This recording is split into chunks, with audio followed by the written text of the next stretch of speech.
Welcome back for the third and final day of the Oregon Trail Rally. Today's leg features 5 stages, one of which contains a section of tarmac, and another that features the event's only water crossing. The battle for 4th place keeps getting more intense, with 4 different drivers still vying for this position. Chris and Laurie O'Driscoll started the day in 5th position and only 6.7 seconds out of 4th place. After 2 stages, the team has been displaced and have fallen back to 6th position. Gaylord Van Brocklin and Steve Sekvi are on a charge after dropping 3 positions from 4th to 7th due to a minute-and-a-half time penalty. The team manages to climb back to 5th place after the first 2 stages of the day. They are now within striking distance of 4th, currently occupied by the Toyota FX16 of Brian Gottlieb and Pat Darrow. Brian has been consistently getting faster over the past few events and manages to hold out against the charging Volkswagen, and will go into the final leg with only a 5.6 second advantage. Chris Duplessis and Ron Zaras have over a 2-minute lead between them and any competitor, but they definitely aren't slowing down. Setting the fastest stage time of any remaining MaxTech contenders on stage 13, the team really just needs to survive the next 3 stages to remain on the podium. The battle between Dylan Van Wey in the Ford Focus and Cody Crane in the Honda CRX is showing no signs of abating, with the 2 crews setting nearly identical times on the first stage of the day. Dylan gains more time on the final stage after Cody gets a flat, but somehow Cody manages to only lose about 6 seconds and holds on to the lead by just over 25 seconds. So after 13 competitive stages, and with only 3 stages to go, Cody Crane and Billy Irvin have managed to maintain their lead over Dylan Van Wey and Ben Slocum. The battle for 4th looks like it's going to go down to the wire, with 4 drivers still separated by less than a minute, and with the way this rally has been going, nothing is guaranteed until the finish. Filling out the top 8 teams at the end of the day is Kristen and Janice Tabor in their Acura RSX. The mother-daughter team has driven a consistent rally and are rewarded with an 8th-place finish in MaxTech by the end of the day.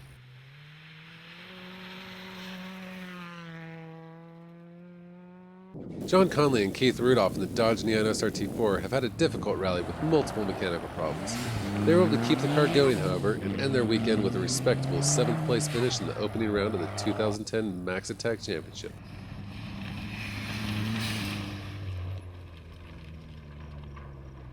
Newcomers Chris and Laurie O'Driscoll have impressed many with their solid drive in the 6th place. This is only the 2nd event the team has competed at, and they have shown that they have what it takes by besting many of the seasoned competitors. Brian Gottlieb and Pat Darrow in the Toyota FX16 came into these stages in 4th place, only 5.3 seconds ahead of Gaylord Van Brocklin in the Volkswagen Golf. Brian said that stage 15 was full of frightening moments and the team lost almost a minute due to a high-speed spin. They decided after that to back off and leave it up to Gaylord to either win or lose the rally. Gaylord came into this leg pushing hard. He's actually climbed to 4th place by the end of stage 15, but doesn't realize it and is pushing to the very end. Let's go on board with him for the final stage of the weekend, the tricky and fast Clausen stage. This stage provided the only real water crossing, and Gaylord is on the limit coming through this section.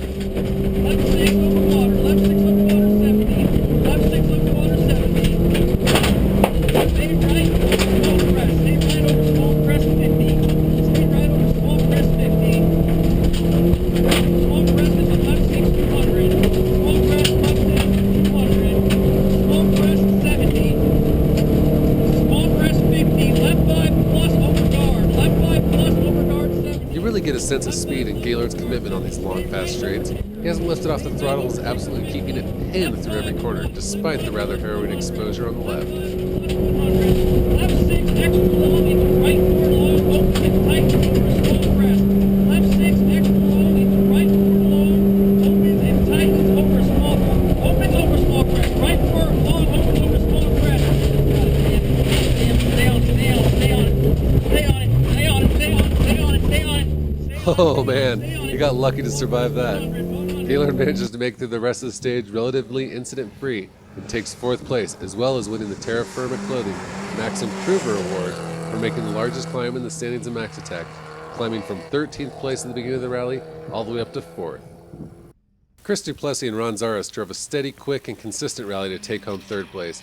The Scion XD showed that it was up to the challenge, and hopefully we'll see more of this team at future events.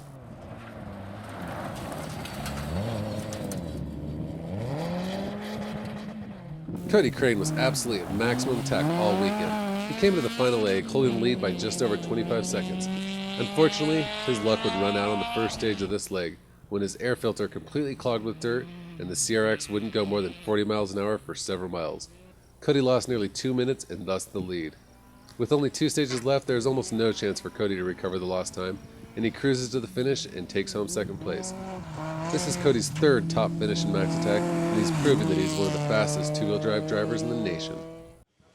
So Cody pulled off second place today in Max Attack. How did everything go out on stages? It's been a pretty tough day. We did one stage, the whole stage with a flat tire, and the silt clogged our air filter on the other one. We lost like 2 minutes because we couldn't go over 30 miles an hour. But other than that, it's been real fun. Dylan Van Wey and Ben Slocum have come to terms with the added power in their Focus and end this weekend with one of the best awards available in North America, first to place in the opening Max Attack round. In addition to the $1,500 winnings, the crew are now the points leader for the season championship in the coveted Jake Himes Cup. So Dylan Van Wey, first place in Max Attack. How did everything go today?